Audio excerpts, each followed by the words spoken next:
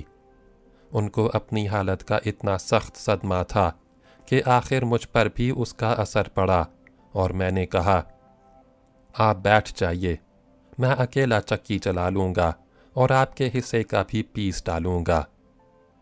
ان حضرت نے اس کا بھی جواب نہ دیا اور کھڑے روتے رہے، لیکن جب برقنداز نے ان کی سفید کتری ہوئی داڑھی پکڑ کر ایک تمانچہ مارا اور کہا، بس رو چکا، کام کر، تو بیچارے نے آسمان کو دیکھا اور بے اختیار چکی چلانے لگے۔ ان کی اس حالت کا مجھ پر اتنا اثر ہوا کہ اپنی ساری شوخیاں بھول گیا اور ان کے ساتھ چپ چاپ چکی چلانے لگا۔ کئی روز یہی نوبت رہی۔ میں ہر چند ان سے بات کرتا تھا، مگر وہ جواب نہ دیتے تھے اور روتے رہتے تھے۔ 8 دن کے بعد انہوں نے اپنی سرگزشت سنائی۔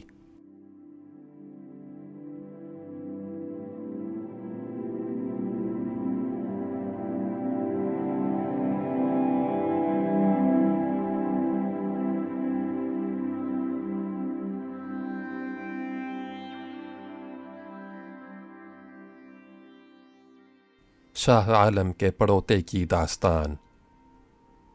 میں مرزا جہانگیر کا بیٹا ہوں، جو اکبر ثانی بادشاہ دہلی کے بیٹے شاہ عالم بادشاہ کے پوتے اور بہادر شاہ کے بھائی تھے۔ جب میرے والد مرزا جہانگیر نے سیچین صاحب انگریز کے گولی ماری تو اس قصور کے عوض قید ہو کر الہ آباد بھیجے گئے۔